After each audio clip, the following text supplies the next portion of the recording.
Tema muy caliente en TikTok, en Instagram, etcétera, los péptidos. ¿Qué son? ¿Para qué sirven? Vamos a hablarte de los péptidos, de su seguridad y qué tenés que hacer para estar seguro de que te estás inyectando algo que no te va a hacer daño. Entonces, si no sabes quién soy Gloria Bird de MetroMed Health. Tengo mi clínica en Memphis, Tennessee, pero atiendo pacientes en 13 estados ahora a través de telemedicina y a veces internacionalmente también, dependiendo de dónde estés. Así que si quieres hacer una cita conmigo o alguno de nuestros providers, hace clic en el link.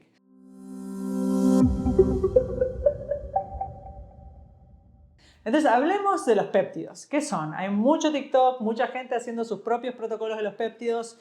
Están puro furor en TikTok, Instagram, etc. Entonces, déjame explicarte primero qué es un péptido, ¿no? Entonces, ¿qué es un péptido? Un péptido es una cadena de aminoácidos que tiene menos de 50 aminoácidos. Si tenés más de 50, sería una proteína. Pero entonces un péptido es menos de 50 aminoácidos.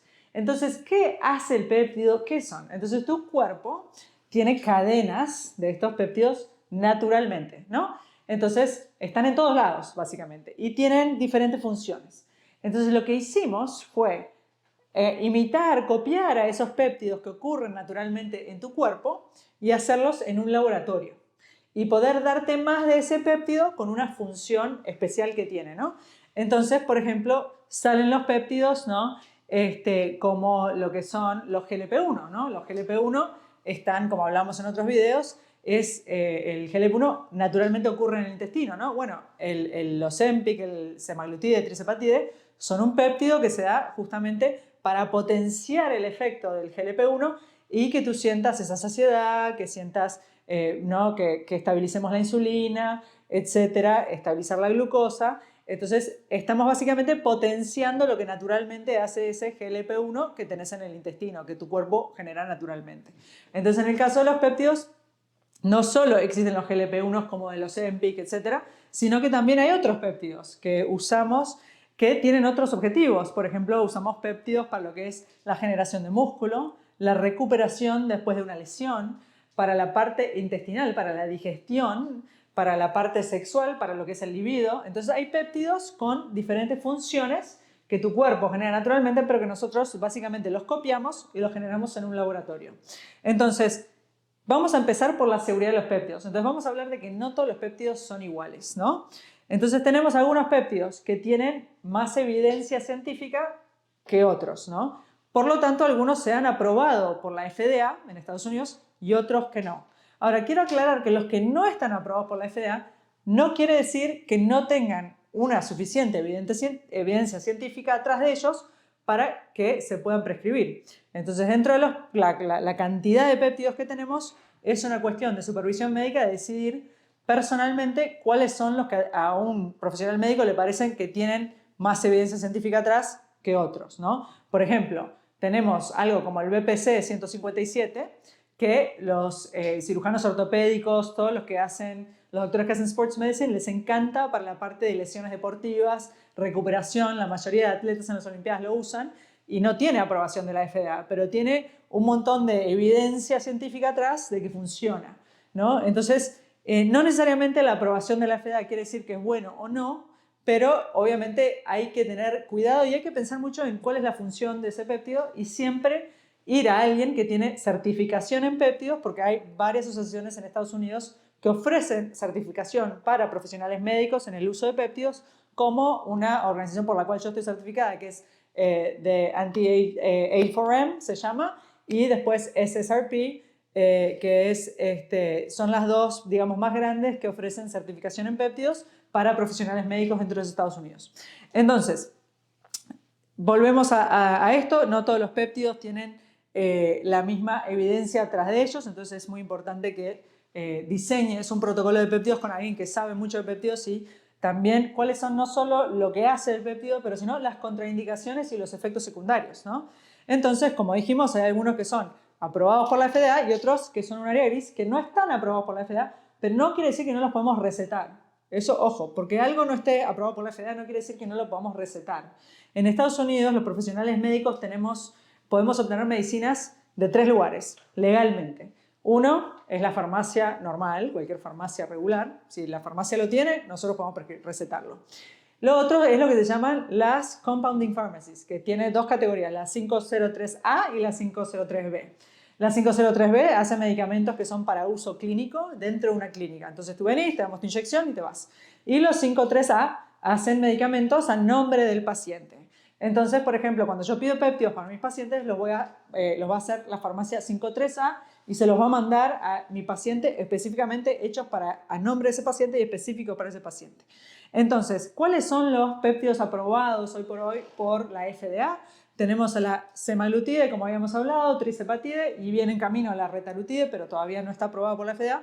Y luego tenemos otras opciones como la tesamorlina, ¿no? La tesamorlina, por ejemplo, la usamos para la quemada de grasa abdominal.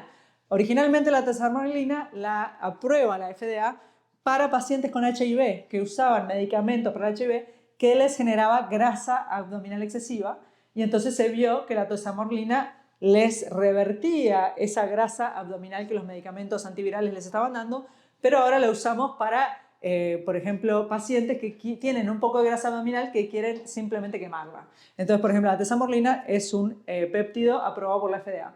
Otro que tenemos aprobado por la FDA es el Semorlin, que es como si fuera un primo de la tesamorlina. Es un poquito menos potente, pero también nos ayuda a dormir más profundo, a quemar grasa, a mejorar la performance en los deportes. Y después otro que tenemos aprobado es el PT141, que es la bremolina, que lo que hace es ayuda con el libido y se puede usar tanto, está aprobado para mujeres, pero se puede usar también en hombres. Es un inyectable cada 2-3 días y entonces sirve para la parte del libido. Entonces, ¿de dónde vamos a sacar nuestros péptidos, ¿no? Y es como explicaba. Los profesionales médicos en Estados Unidos solo podemos recetar de ciertas farmacias.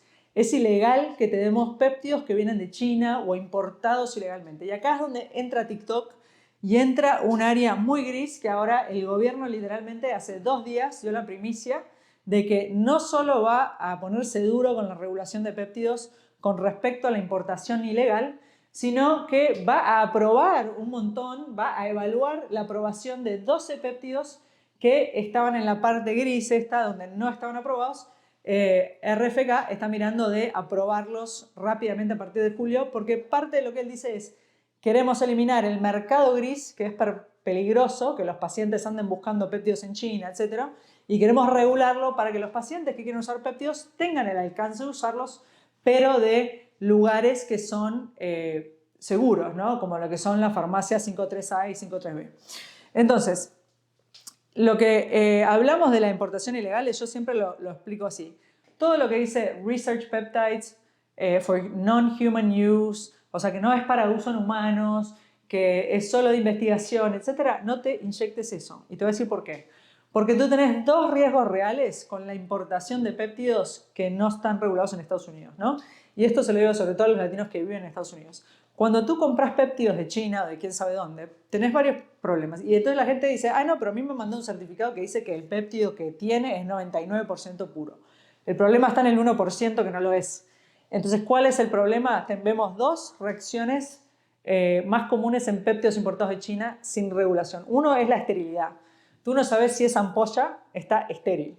Entonces, el riesgo número 1 es sepsis, que es una infección bacterial porque tú te inyectaste algo que estaba contaminado y de repente terminaste en el hospital con una fiebre y una infección generalizada a punto de morirte. Eso es número 1. El riesgo número 2 es reacción alérgica, shock anafiláctico. ¿Por qué pasa? No lo entendemos mucho, pero sabemos que muchas de estas ampollas tienen contaminantes. Entonces tú te pensás que te estás inyectando algo y te terminaste inyectando otra cosa que te dio una reacción alérgica y terminás con la garganta cerrada. Entonces eso también es otra de las cosas, o terminás todo brotado. Eso es otro de los problemas que vemos con los péptidos de importación ilegal de China. Entonces la gente a veces quiere argumentar y dice: bueno, no, pero en realidad la materia prima que se usa para los péptidos viene de China y de India. Es verdad, viene de China y de India. Pero en Estados Unidos, cuando entra la materia prima para ser utilizada en las compounding pharmacies, la FDA entra a la FDA y la FDA testea esa materia prima para asegurarse de que esté pura y sin contaminación. Entonces tú ahí tenés una barrera de lo que entró, se analizó, está bien, la FDA autoriza y se lo da a los compounding pharmacies y a las farmacéuticas para que hagan sus medicamentos. Entonces tenés toda una barrera de sanidad ahí que cuando viene directo de China no tenés, porque tú no sabes ese péptido que te vendieron de dónde salió, si lo está haciendo un tipo en su basement sin que tú sepas. Entonces, lo mejor para usar péptidos en Estados Unidos es que uses un profesional médico que te lo va a dar de un compounding pharmacy, ¿no? Entonces, porque sabemos que la pureza, la concentración va a estar todo bien y que no va a estar contaminado con nada y entonces no te va a dar una reacción anafiláctica ni sepsis, ¿ok?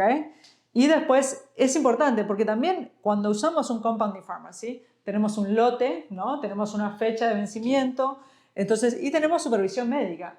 No cualquiera puede usar péptidos. Si tú tenés historia de ciertos cánceres, si tú tenés ciertas enfermedades, tú no puedes usar péptidos así como así. Entonces, es importante que alguien te haga un historial médico para saber si tú calificás para ese péptido y sos un buen candidato. Y eso solo lo va a saber alguien que tiene un estudio avanzado en términos de péptidos. Entonces, hablemos de algunos de los péptidos más famosos. La semorlina y pamorlina. Entonces, eso es lo que hacen. Van a hacer, por ejemplo, que tu hormona del crecimiento, ese pulso, sea más fuerte. Entonces, ¿qué hace? Es que, por ejemplo, cuando tú entrenas tengas mejores resultados, que logres quemar más grasa, que logres dormir mejor. Entonces, la semorlina y pamorlina y tesamorlina son una categoría de péptidos muy, muy populares. Muchos de mis pacientes los usan, sobre todo en los que son atletas de alto rendimiento, y entonces que les gusta mucho. Y después tenemos la otra categoría, que es, por ejemplo, el PT141. PT141 se usa para la parte sexual, como había explicado, para el libido, para la gente que está con bajo libido, pero por ahí tiene buenos niveles de testosterona, por ahí tienen buenos niveles hormonales, pero por alguna razón el libido todavía no vuelve. Entonces el PT141 es una buena opción. La otra es, por ejemplo, la tesamorlina, que como explicaba anteriormente, sirve para la grasa abdominal. Entonces yo tengo muchos pacientes que entrenan, etcétera, pero por la genética a veces les cuesta quemar un poquito esa grasa abdominal, muchos sobre todo de los hombres que tienen como la pancita y les gusta la tesamorlina para poder finalmente deshacerse y que se vean esos abdominales, esa demarcación abdominal que tanto quieren. Así que muchas veces la combinamos. Muchas veces mis pacientes, una vez que terminan de usar péptidos GLP-1 para perder peso, pasan a un péptido como la tesamorlina, hipamorlina, semorlina para como continuar el proceso de longevidad. Por ejemplo, mis pacientes que corren maratones o tienen una lesión usan BPC 157, es uno también de los más comunes que prescribimos acá. Y después tenemos otras opciones, como lo que es por ejemplo, el DISP.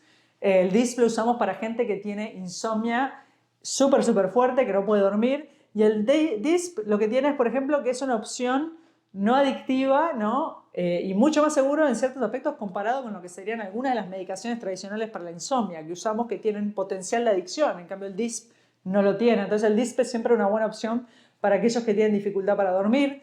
Después tenemos lo que es el CEMAX y CELANC, que, por ejemplo, son péptidos que se estudiaron mucho en la parte de Rusia y de Europa del Oeste, que se utilizan para la parte de concentración, para lo que es déficit atencional, etc. Entonces tenemos muchos péptidos para muchos usos. Si les interesan los péptidos, si quieren que hable más de los péptidos y les dé un poco de clases de cada péptido y para qué sirve cada péptido, déjenme en los comentarios de qué péptido quieren que hable y les puedo hacer un video de cada péptido porque es un tema que realmente me apasiona, me parece que es la nueva frontera que se viene, es todo el tema de uso de péptidos. Y la otra pregunta que muchos pacientes tienen a veces, que voy a terminar, es ¿pero por qué los péptidos no están disponibles en la farmacia común? En Estados Unidos hay una regla que dice que los medicamentos que son literalmente iguales a lo que tu cuerpo genera a veces no se pueden patentar, es muy dificultoso patentarlos.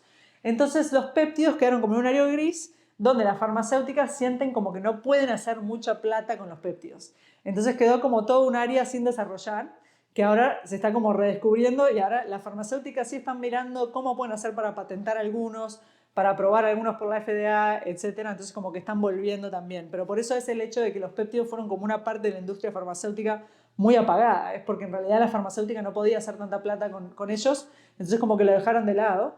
Y siempre acordate que a la farmacéutica la longevidad, etcétera, no es lo que más le importa. Lo que más le importa es que tú en realidad tengas enfermedades crónicas para poder darte más medicamentos.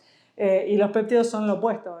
Están enfocados más hacia lo que es longevidad y no tanto en realidad recuperación completa. Así que bueno, si te interesan los péptidos, avísame cuál es el que más te gusta. Te voy a dar un video de los que más te interesa aprender, saber y cómo usar, etcétera.